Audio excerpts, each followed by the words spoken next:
ಶಾಸ್ತ್ರಿಗಳೇ, ಕಡೆಯ 3 ರಾಶಿಗಳ ಫಲಾಫಲ ಇಡೀ ವಾರ ಯಾವ ರೀತಿಯಾಗಿದೆ? ಮಕರ ರಾಶಿಯವರಿಗೆ ಈ ವಾರದ ಆದಿಯಲ್ಲಿ ಹೇಗಿರ್ತದೆ? ವೃತ್ತಿಯಲ್ಲಿ ಅನುಕೂಲ ಚೆನ್ನಾಗಿದೆ, ವಿದೇಶ ವ್ಯವಹಾರಗಳಲ್ಲಿ ಲಾಭ ಕಾಣ್ತೀರಾ, ಚೆನ್ನಾಗಿದೆ. ಸಂಗಾತಿಯಲ್ಲಿ ಸಾಮರಸ್ಯ ಚೆನ್ನಾಗಿದೆ. ಶುಭ ದೇವ ಕಾರ್ಯಗಳಲ್ಲಿ ಸಂಭ್ರಮ, ಶುಭ ಕಾರ್ಯಗಳಲ್ಲಿ ದೇವ ಕಾರ್ಯಗಳಲ್ಲಿ ಒಂಥರ ವಾತಾವರಣ ಹಿತವಾಗಿರ್ತದೆ. ಪೂಜೆಯಲ್ಲಿ ಭಾಗಿಯಾದೆ ಅನ್ನೋ ಸಮಾಧಾನವೇ ನಿಮ್ಮ ಪಾಲಿಗೆ ಒಂದು ದೊಡ್ಡ ವರವಾಗಿರ್ತದೆ. ಆ ರೀತಿಯಲ್ಲಿ ತುಂಬ ಚೆನ್ನಾಗಿದೆ. ಅಂತೂ ಒಳ್ಳೆಯ ರೀತಿಯಲ್ಲಿ ಚೆನ್ನಾಗಿದೆ. ಮಕರ ರಾಶಿಯವರಿಗೆ ಈ ವಾರ ಒಳ್ಳೆ ರೀತಿಯಲ್ಲಿ ಇದೆಯಪ್ಪ. ಭಾದ್ರಪದ ಮಾಸ ನಿಜಕ್ಕೂ ಭಾಗ್ಯೋದಯವನ್ನು ಮಾಡ್ತಾ ಇದೆ ಅನ್ನೋ ರೀತಿಯಲ್ಲಿ ಇದೆ. ಯೋಚನೆ ಮಾಡಬೇಡಿ, ಚೆನ್ನಾಗಿದೆ. ಇನ್ನು ವಾರದ ಅಂತ್ಯದಲ್ಲಿ ಹೋಗೋಣ. ವಾರಾಂತ್ಯದಲ್ಲಿ ನಿಮಗೆ ತಂದೆ ಮಕ್ಕಳಲ್ಲಿ ಸ್ವಲ್ಪ ಮನಸ್ತಾಪ ಬಂದುಬಿಡುತ್ತೆ. ದಾಂಪತ್ಯದಲ್ಲಿ ಅನ್ಯೋನ್ಯತೆ ಯಥಾ ಪ್ರಕಾರ ಚೆನ್ನಾಗಿದೆ. ವೃತ್ತಿಯಲ್ಲಿ ಅನುಕೂಲ, ಸ್ತ್ರೀಯರಿಗೆ ಹೆಚ್ಚಿನ ಲಾಭ ಚೆನ್ನಾಗಿದೆ ರೀ. ಈ ಇಡೀ ವಾರ ಮಕರ ರಾಶಿಯವರಿಗೆ ಒಂದು ಒಳ್ಳೆಯ ಫಲವನ್ನು ತಂದುಕೊಟ್ಟು ಈ ಭಾದ್ರಪದ ಮಾಸದ ಪ್ರಾರಂಭ ನಿಮ್ಮ ಪಾಲಿಗೆ ತುಂಬ ಚೆನ್ನಾಗಿದೆ. ಪರಿಹಾರಕ್ಕೆ ಏನು ಸಾಮಾನ್ಯ ಒಂದು ಸಣ್ಣ ಪುಟ್ಟ ತೊಡಕಿದ್ದೇ ಇರುತ್ತೆ. ಪ್ರತಿ ದಿವಸದಲ್ಲಿ ಏನೋ ಒಂದು ಸಣ್ಣ ಪುಟ್ಟ ಮನಸ್ತಾಪ ಈ ಥರದ್ದು ಇದ್ದೇ ಇರುತ್ತೆ. ತುಂಬ ಎಲ್ಲ ಶುಭವಾಗೇ ಇರುತ್ತೆ ಅಂತ ಹೇಳೋಕ್ಕಾಗಲ್ಲ. ನರಸಿಂಹ ಸನ್ನಿಧಾನಕ್ಕೆ ಬೆಲ್ಲ ಸಮರ್ಪಣೆ ಮಾಡಿ.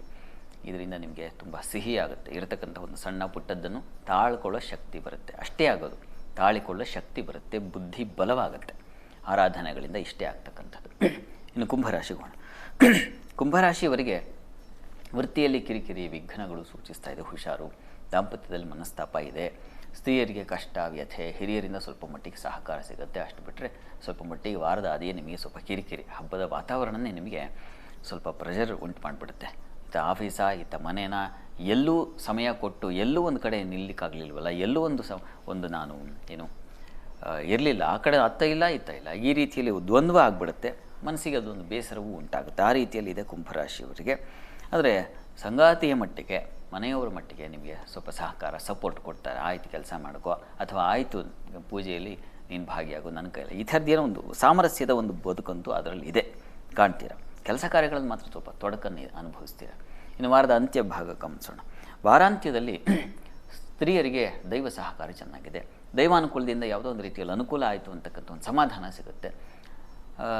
ದಾಂಪತ್ಯದಲ್ಲಿ ಸ್ವಲ್ಪ ಮಟ್ಟಿಗೆ ಮನಸ್ಸಿಗೆ ಬೇಸರ, ಕಹಿ ವಾತಾವರಣ, ಕಲಹ, ಇಂಥ ಒಂದು ವಾತಾವರಣ ಕುಂಭರಾಶಿಯವರಿಗೆ ಸ್ವಲ್ಪ ವೀಕಾಗಿದೆ.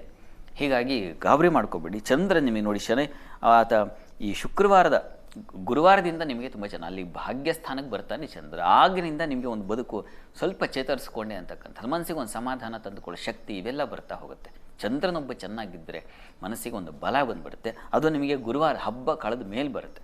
ಹಬ್ಬದವರೆಗೆ ಒಂದು ವಾತಾವರಣ ಸ್ವಲ್ಪ ಕಿರಿಕಿರಿಯಾಗಿರುತ್ತೆ. ಅದರ ನಿವಾರಣೆಗೆ ಏನಪ್ಪ ಮಾಡೋದು? ಶಿವ ಸನ್ನಿಧಾನದಲ್ಲಿ ಒಂದು ಪಂಚಾಮೃತ ಸೇವೆ ಮಾಡಿಸಿ, ಶಿವಾರಾಧನೆ. ಹೇಳಿದ್ನಲ್ಲ, ಸರ್ವಂ ಬಲವತಾಂ ಪಥ್ಯಂ ಅಂತ. ಶಿವನಿಗೆ ಸಾಧ್ಯವಾಗುತ್ತೆ. ಶಿವನ ಅಂಶ ಅದನ್ನು ತಂದ್ಕೋಬೇಕಾಗತ್ತೆ ನಾವು. ಶಿವ ವಿಷವನ್ನು ನುಂಗದ, ಆದರೆ ಅವನೂ ತಗೊಳ್ಳಿಲ್ಲ, ಹೊರಗೂ ಚೆಲ್ಲಲಿಲ್ಲ. ಲೋಕಕ್ಕೆ ಕಂಟಕ ಹೋಗ್ಬಿಡುತ್ತೆ ಹೊರಗೆ ಹೋದರೆ.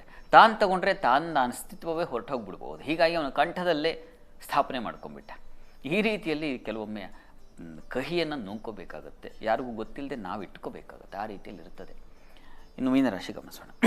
ಮೀನರಾಶಿಯವರಿಗೆ ವಾರದ ಆದಿಯಲ್ಲಿ ವ್ಯಾಪಾರಿಗಳಲ್ಲಿ ಲಾಭ ಚೆನ್ನಾಗಿದೆ. ವೃತ್ತಿಯಲ್ಲಿ ಅನುಕೂಲ ತುಂಬ ಚೆನ್ನಾಗಿದೆ. ಗುರು ದೃಷ್ಟಿ ಇದೆ, ಹೀಗಾಗಿ ತುಂಬ ಚೆನ್ನಾಗಿದೆ. ದಾಂಪತ್ಯದಲ್ಲಿ ಅನ್ಯೋನ್ಯತೆ, ತಂದೆ ಮಕ್ಕಳಲ್ಲಿ ಸ್ವಲ್ಪ ಮಟ್ಟಿಗೆ ಘರ್ಷಣೆ ಇರ್ತದೆ, ಸಣ್ಣ ಪುಟ್ಟ ಪ್ರಮಾಣದಲ್ಲಿ. ಅದ್ರ ಬಗ್ಗೆ ಹೆಚ್ಚು ಆಲೋಚನೆ ಬೇಡ. ಯಾವುದೊಂದು ನೀವು ನೋಡಿ, ಪೂಜೆ ಪುನಸ್ಕಾರಗಳಲ್ಲಿ ಸ್ವಲ್ಪ ವಿಘ್ನಗಳು, ತೊಡಕುಗಳು, ಏನೋ ಮೈಲಿಗೆ, ಅಶುಚಿ, ಹಬ್ಬದ ವಾತಾವರಣ ಮುಂದೆ ಏನಪ್ಪ ಹೀಗಾಗೋಯ್ತು ಅಂತಕ್ಕಂಥ ಒಂದು ಕಸಿವಿಸಿ ವಾತಾವರಣ ಈ ರೀತಿಯಲ್ಲೂ ಇದೆ.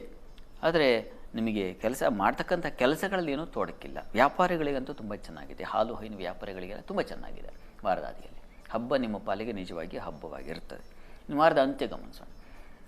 ವಾರದ ಅಂತ್ಯದಲ್ಲಿ ಇಲ್ಲಿ ವೃತ್ತಿಯಲ್ಲಿ ಅನುಕೂಲ ಚೆನ್ನಾಗಿದೆ.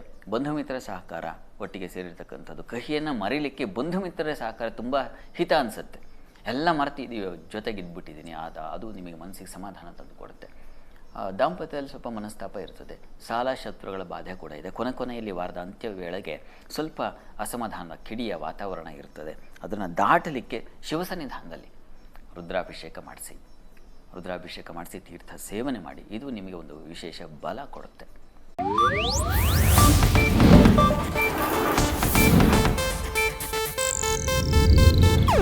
ಇದು ಏಷ್ಯಾನೆಟ್ ನ್ಯೂಸ್ ನೆಟ್ವರ್ಕ್ ಪ್ರಸ್ತುತಿ.